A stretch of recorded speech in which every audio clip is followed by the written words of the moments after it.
खालापूर तालुक्यातील जनतेचे जिल्हा परिषद प्रभागातील निवडणुकीत सर्वाधिक लक्ष लागलेला प्रभाग म्हणजे वासंबे जिल्हा परिषद। या निवडणुकीत महाविकास आघाडी विरुद्ध महायुती अशी रंगत पाहायला मिळाली।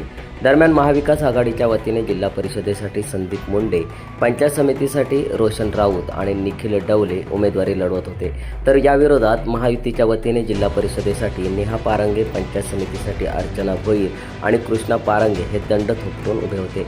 महाविकास आघाडीत राजकारणातील दोन अनुभवी नेतृत्व व एक नवीन चेहरा होता, तर त्या उलट महायुतीत एक अनुभवी आणि दोन नवीन चेहरे पाहायला मिळाले। ही लढत इतकी घमासान ठरली की त्या प्रभागातील सर्व मतदारांचे लक्ष वासंबे प्रभागात कोण बाजी मारणार यावर होते। अखेर याचा निकाल आज दुपारी 12:30 वाजता लागला असून वासंबे जिल्हा परिषद प्रभागात महायुतीने कमाल केली। संपूर्ण पॅनलमध्ये महायुतीतील भाजपचे उमेदवार निवडून आल्याने वासंबे जिल्हा परिषद प्रभागात कमळ फुलल्याचे दिसून आले। या निकालाची सुरुवात होताच पहिल्या फेरीपासून वासंबे जिल्हा परिषद प्रभागाच्या नेहा पारंगे यांनी संदीप मुंडे यांना पिछाडीवर टाकत 500 ते 600 मतांनी लीड घेतला होता। तो जोर कायम राखत 10व्या फेरीअंती 1343 मतांनी विजय मिळवला, तर वासंबे पंचायत समिती गणात अर्चना भोईर यांनी रोशन राऊत यांनी 1186 मतांनी मात दिली आणि रीस पंचायत समिती गणात कृष्णा पारंगे यांनी निखिल डवले विरोधात अवघ्या 698 मतांनी विजय प्राप्त केला।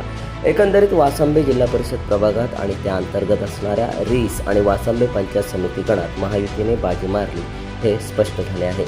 सम्राट मराठी लाईव्हसाठी ब्युरो रिपोर्ट रसायनी।